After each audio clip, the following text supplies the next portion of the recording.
চলুন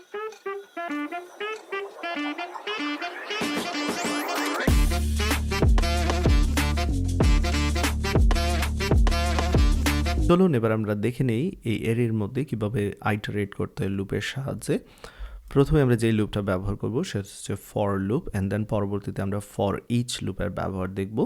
তো চলুন আমরা ফর লুপের ব্যবহার যেহেতু অলরেডি জানি, আমরা যে কাজটা করব এখানে শুধুমাত্র ইন্ডেক্স নাম্বার চেঞ্জ হচ্ছে। ইন্ডেক্স 0 থেকে শুরু হয়ে ইন্ডেক্স 2 পর্যন্ত চলবে, অর্থাৎ এই এর সাইজ হচ্ছে 3, সেই সাইজ থেকে 1 কম পর্যন্ত চলবে, সেটা আমাদের এখানে করতে হবে। তো চলুন সেই কাজটা করি। ফর লুপ ডিফাইন করি। প্রথমে এখানে ফর লুপের যে ইনিশিয়ালাইজেশন একটা ভেরিয়েবল দিয়ে শুরু করতে হবে সেটা দিচ্ছি। ইন্ডেক্স যে কোনো নাম দিতে পারেন, আমি ইন্ডেক্স দিচ্ছি, ইট ডাজন্ট মিন আপনাদের ইন্ডেক্স দিতে হবে। অ্যান্ড দেন এই ইন্ডেক্সটা চলবে কত পর্যন্ত? লেংথ 3 এর আগ পর্যন্ত। সুতরাং এটা 0, 1 এবং 2 পর্যন্ত চলবে, that's all. Okay, and then এখানে কেউ চাইলে এরকম লিখতে পারেন যে 2 পর্যন্ত চলবে অথবা লেস দেন 2 পর্যন্ত চলবে।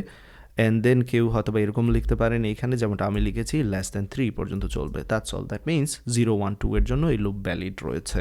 অ্যান্ড দেন প্রত্যেকবার এক এক করে বাড়বে, এখানে আইটারেশন আপডেট হবে 0, দেন 1, দেন 2 এরকম, সেই জন্য এখানে দিয়েছি। এবার আমাদের যে কাজটা করতে হবে, আমরা জানি এই লুপ 0 থেকে 2 পর্যন্ত চলবে, অর্থাৎ প্রথম ইন্ডেক্সের ভ্যালু হচ্ছে 0, অ্যান্ড দেন এখানে হবে 1, সো এখানের মধ্যে থাকবে 1, অ্যান্ড দেন এখানে এসে সেই ইন্ডেক্সের ভ্যালু হবে 2, সুতরাং এখানে ভ্যালু হচ্ছে 2, অ্যান্ড দেন ফাইনালি যখন এটা 3 হবে, 3 লেস দেন 3, এখানে আইটারেশন বন্ধ হয়ে যাবে, লুপ শেষ, লুপের বাইরে চলে আসবে। সো আমরা 0, 1, 2 কিন্তু ইন্ডেক্সের মধ্যে পেয়ে যাচ্ছি, তাই এখান থেকে এটা কপি করে এই জায়গায় আমি পেস্ট করে দিচ্ছি, এবং এইখানে 0-র পরিবর্তে আমরা একটা ডাইনামিক ইনিশিয়ালাইজেশন করছি হচ্ছে ইন্ডেক্স নাম্বারের ভ্যালুটা, দ্যাটস অল।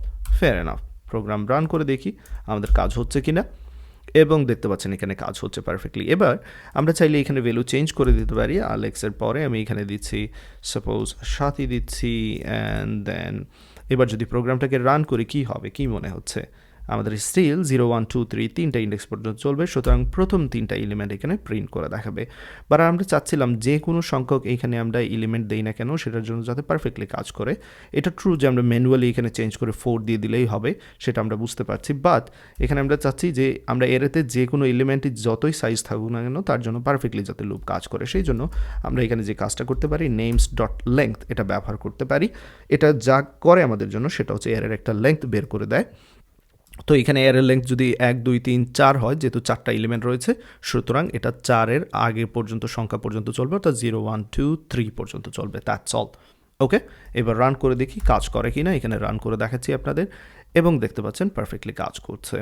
এবার যদি আমি এখানে আরেকটা ভ্যালু অ্যাড করে দিই, সাপোজ এখানে দিচ্ছি বব, এবং এবার যদি রান করি দেখতে পাবেন এটা কিন্তু পারফেক্টলি স্টিল ভ্যালিড আছে এবং সবগুলো ভ্যালু এখানে প্রিন্ট করে দেখাচ্ছে।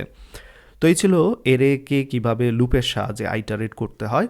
এবার চলুন আমরা আর একটা ভালো লুপের ব্যবহার শিখি, যেটা কিনা ফর ইচ লুপ, যেটা খুবই হ্যান্ডি হবে আমাদের জন্য। সো ফর লুপের সাহায্যে যে কাজটা করেছি, আমাদের একটা স্টার্টিং পয়েন্ট দিতে হয়েছে, এরে কন্ডিশনালি বলতে হয়েছে কত পর্যন্ত চলবে, এবং প্রত্যেকবার আপডেট করতে হয়েছে, 3টা কাজ করতে হয়েছে।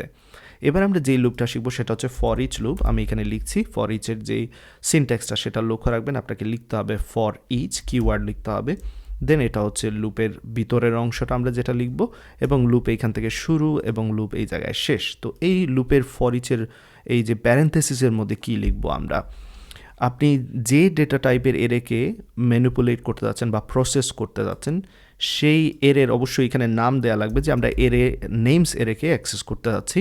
প্রত্যেকবার নেমস এরেকে থেকে একটি করে ভ্যালু আমরা পেতে চাচ্ছি, সেই জন্য এখানে আপনাকে ডেটা টাইপ স্ট্রিং ব্যবহার করতে হবে, যেহেতু এটা স্ট্রিং টাইপের এরে। So string name in names, এই জিনিসটা একটু বোঝার চেষ্টা করেন। এখানে কি হচ্ছে, ফর ইচ কি করবে, একটা কালেকশন অফ ভেরিয়েবলস থেকে, অর্থাৎ একটা এরে থেকে একটি একটি করে আইটেম পিক আপ করবে।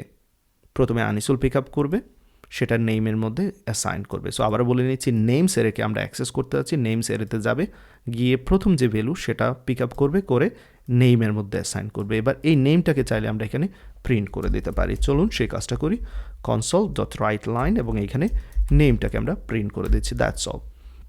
তো আবার বলে নিচ্ছি, এই এরেতে যাবে, প্রথম যে ভ্যালু আনিসুল সেটাকে পিক আপ করবে, সেটাকে নেইমের মধ্যে অ্যাসাইন করবে, দেন প্রিন্ট করা শেষে আবারও ফিরে যাবে, এরেতে ফিরে গিয়ে সেকেন্ড যে ভ্যালু সেটাকে পিক আপ করে নেইমের মধ্যে অ্যাসাইন করবে, প্রিন্ট করবে, দেন এরেতে ফিরে যাবে, অর্থাৎ এর শুরু থেকে এইখান থেকে শুরু করবে 0 ইন্ডেক্স থেকে একেবারে শেষ পর্যন্ত অটোমেটিক্যালি যাবে।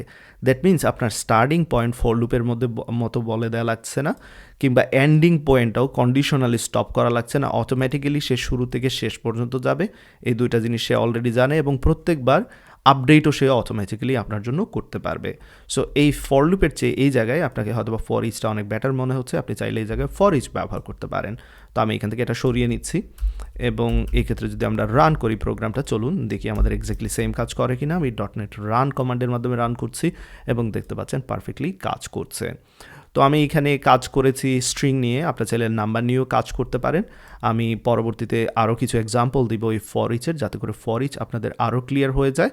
আবারও বলে নিচ্ছি ফর ইচ যেভাবে কাজটা করে, ফর ইচ কী করে, কালেকশন থেকে একটি একটি করে একেবারে শুরু থেকে শেষ পর্যন্ত একটি একটি করে ভ্যালু পিক আপ করবে এবং এইখানে যে ভেরিয়েবলের নাম দিবেন তার মধ্যে অ্যাসাইন করবে।